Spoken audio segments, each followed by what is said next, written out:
Welcome to Clarkston, a great place to live. Around the Clarkston community, you may have seen people coming together to talk and share ideas and news at the local coffee shops. And today we're going to talk about a book, One Cup at a Time, that was the result of 11 people's friendship and conversations over the last 4 years at Brioni's Cafe. I'm going to have a cover of the book to show you. And with us in the studio today is Bill Haney, the editor of the book and one of the authors, Dennis Ritter, an author, and Bob McGowan. They represent what they call a gaggle of geezers who meet at Brioni's once a week and with the other 8 members of the Coffee Klatch.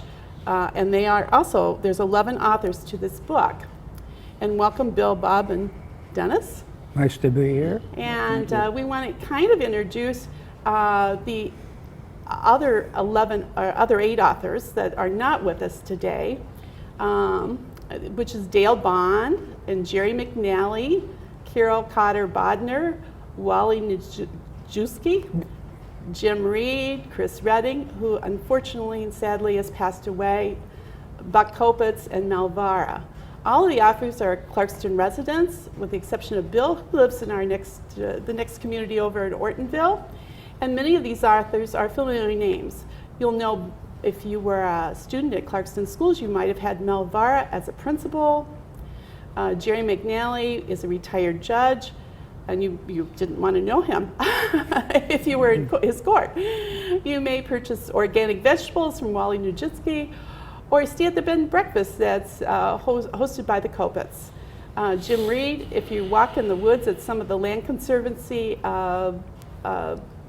lands that are around, thank Jim Reed. And Dale Bond is known for his genealogy research in the community. And Carol Cotter and Bob McGowan have Bittersweet Garden, which produces vegetables for Gleaners and Lighthouse. And Dennis Ritter was our city manager in Clarkston for 5 years. So you know these people, and they have told their stories. Tell us a little bit about what happens at Brioni's on Monday mornings. Well, the first thing that we try to do every Monday morning is to solve the problems of the world. And apparently we don't do too good of a job because we have to come back the next Monday and do it all over again. But we enjoy it. We talk about a lot of things there. Some of them are heavy social issues and what's going on in the world, and other things are much more near at home and community oriented and personal. But the overriding consideration, I think, is that people are there so they can share their thoughts, their concerns, their interests, and bring back home after the coffee perhaps a little bit more than they took in. And it was a natural thing, really, I think, to try to capture some of their stories for posterity. So Bob, how did you join the group? I think I was one of the original, yes, I was about the original member of the group. We were having coffee someplace else, and one of our members, Dale Bond, said, I found this wonderful round table at Brioni's. It would be very great for discussion. And I said, well, that sounds like a good idea. And so we started meeting at Brioni's. That was the beginning, and we've moved on from there. Dennis, how did you come to join the group? Well, you know, it was, I don't know, it's been about 3 years now. I ran for the state representative office in this district, and Mel Vara invited me over to the Coffee Klatch to introduce myself and have a conversation with the group. And I just really enjoyed myself, and I thought it was just a good place to be on a Monday morning. And so I joined, just started coming every week, and now I'm a regular, of course. And it's been a very enlightening conversations that we have with each other at the morning coffee. Well, Bill, I think you're kind of this mastermind of the book that's come out of these conversations on Monday mornings. So can you talk about a little bit about your background and how you came to, how you came to the idea of asking the other 10 coffee drinkers to write a chapter for this book? My wife would be delighted to hear me characterized as a mastermind, so thank you for that. I'm the Johnny-come-lately to the group, and I got to it because Wally Niskoski grows and sells wonderful organic vegetables on Sashabar Road. And I would stop and talk to Wally, and he prevailed upon me for 2 or 3 years to join for a cup of coffee some Monday morning. I finally did. And not long after that, I was telling my son about some of the stories from that morning, that Monday morning. And he said, you know, Dad, you ought to think about doing a book with these folks. And it would be very revealing about how it was growing up around Clarkston and Oakland County and the state of Michigan back in the 40s and 50s, and in some cases as it developed even into the 30s with a couple of our senior members who had rich experiences. And so I suggested it, mentioned it to the group one Monday morning, and I didn't get a lot of resistance, although there was a certain amount of skepticism. Several had said they had never written anything before. Bob McGowan has written books, and of course Dennis and his work has written, and most of them had, but nothing of the stature of a book. And I had done many books over the last 50 years, and so I felt that this was something we ought to at least pursue, as long as, and my condition was, if it ain't fun, I ain't doing it. And it's got to be an enjoyable process, experience, not for profit. It's got to benefit a good cause, but we've got to enjoy doing it. And it's something then that each of these folks and their families and friends would have to capture the stories that otherwise would be lost, which is one of the main motivations I have when I do a book, is that it be done in the best possible way, very high quality, so that people are proud of having their name on it and don't ever regret that they did it. Thank you. Well, Dennis, what did you think of that idea? Well, I thought it was a great idea until I realized I really had to do it. And it was, the toughest part is sitting down and writing that first sentence. And once you've done that, then the second sentence starts to come together, and pretty soon it starts flowing. But then you get to the point where, what do you call it, writer's block, Bill, is that what you call it? Yeah. And I'd have to just set everything aside and for a couple of days or whatever the case may be. Well, a couple of days turned into weeks, and but we eventually got it together, and it just turned out great. I was really, really pleased about hearing and reading about the backgrounds of these, my 11 comrades, 10 comrades, I'm sorry. Yeah. Well, Bob, you are a writer and have published before. And what was your thoughts when this idea came up? Well, I realized what kind of huge amount of work there'd be.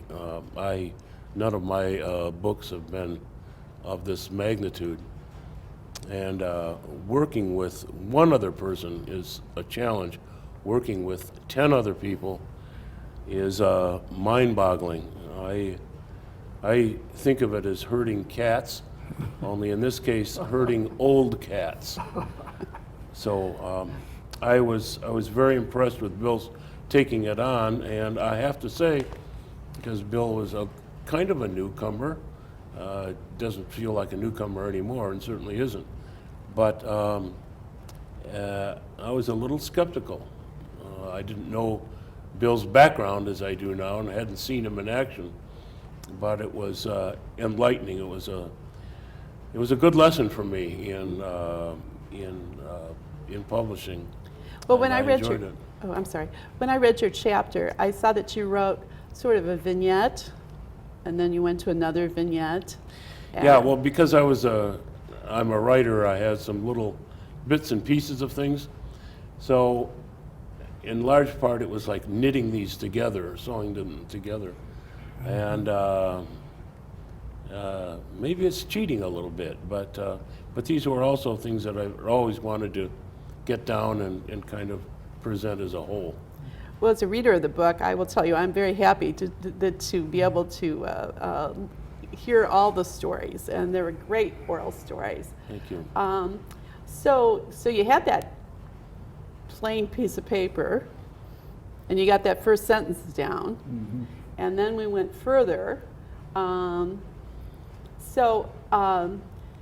Well, let me just say that that's an important part of it, Joette, is that each of these chapters has its own personality, its own character.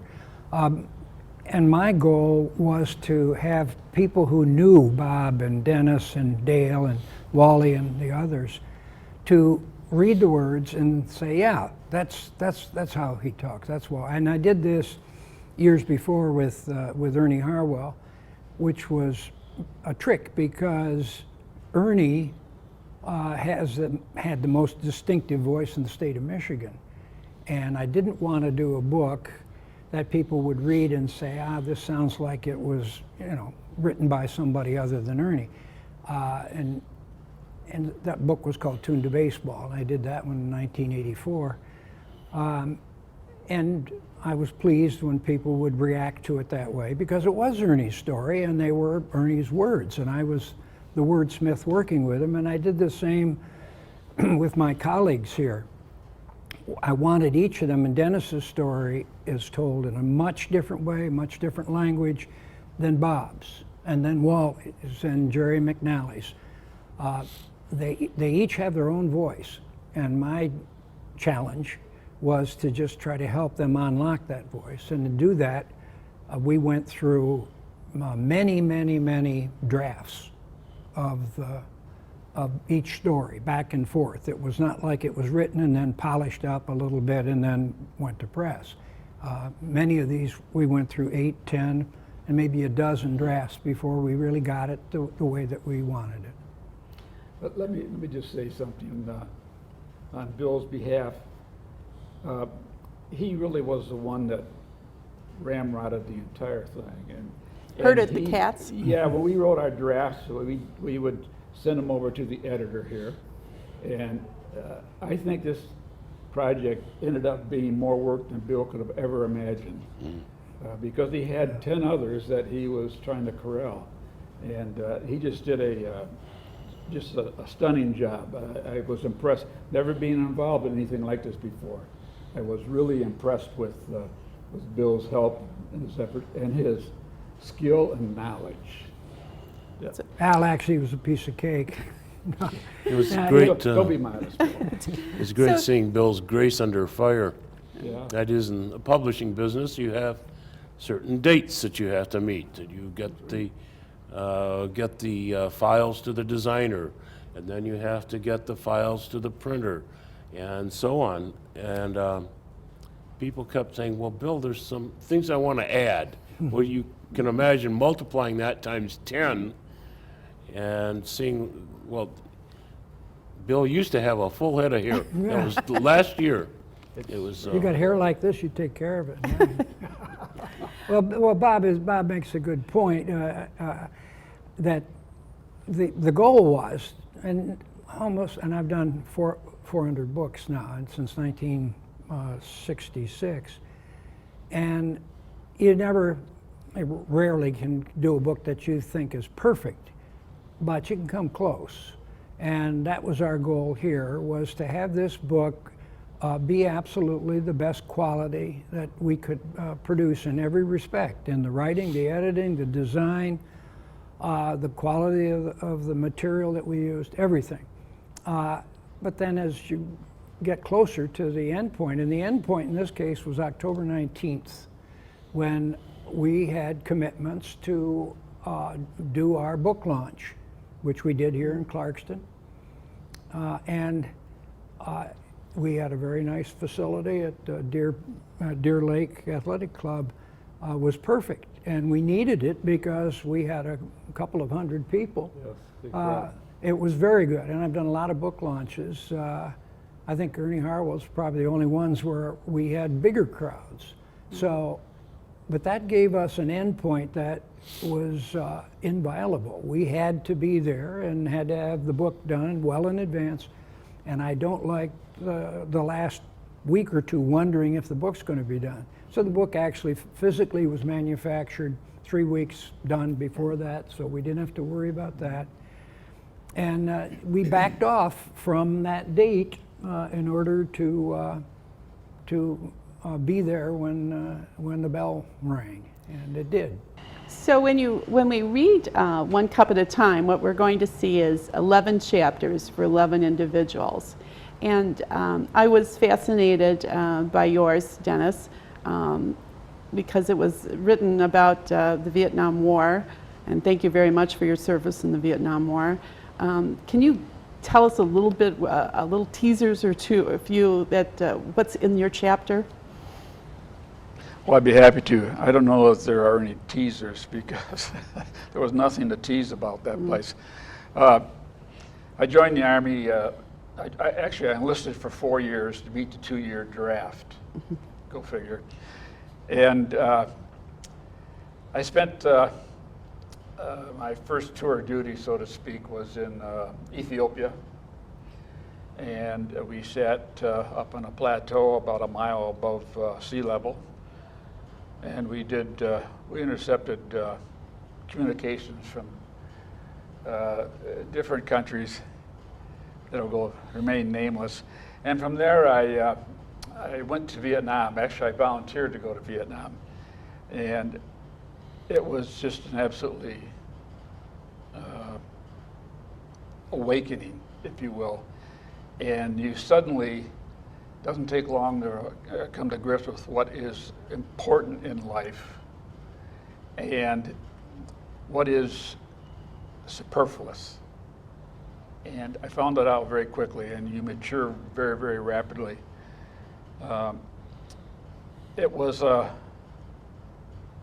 there were, moments of a lot of boredom, if you will, but then there were moments of sheer terror.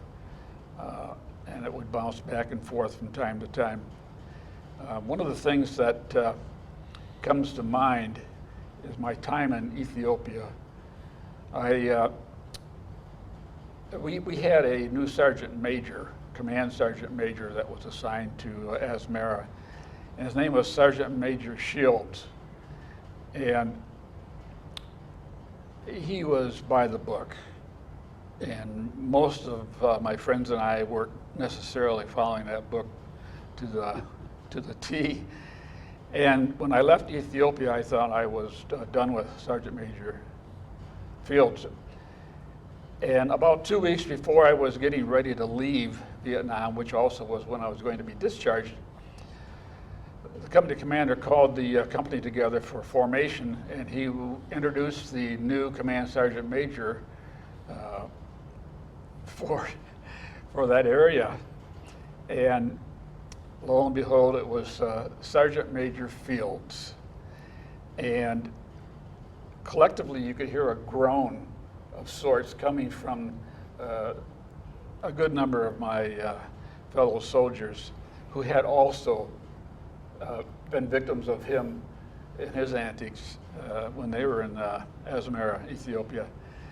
And I was just pleased that I was able to get out of there, out of his grip, and as well as come home in one piece. So. I know it was a serious chapter, but you added some humor to it. I mean, and I'm sure that, as it will bring memories back to the readers. Either they were here in America hearing about Vietnam, or they were in Vietnam and or had a loved one in Vietnam, and you wrote it so well. So thank you for that. Thank you.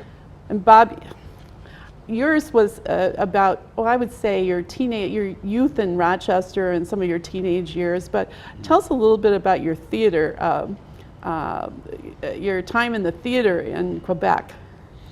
That was, I took a break between college years, about after my sophomore year, and I wanted a complete immersion in the French language. So I went to Quebec, and I found myself there was one other English-speaking person in this professional theater, and it was exactly what I wanted. It was perfect. Wonderful people, and I'd been involved in the theater in high school and in college, and now I was a pro, sweeping the stage and adjusting the lighting and so on. But it was a great good time, living on nothing, living in a garret, and so it was a classic kind of theater experience. Well, you talked about food was sort of scarce at that time, and you shared with your friends. I mean, that there was not a lot of food to eat, or Yeah.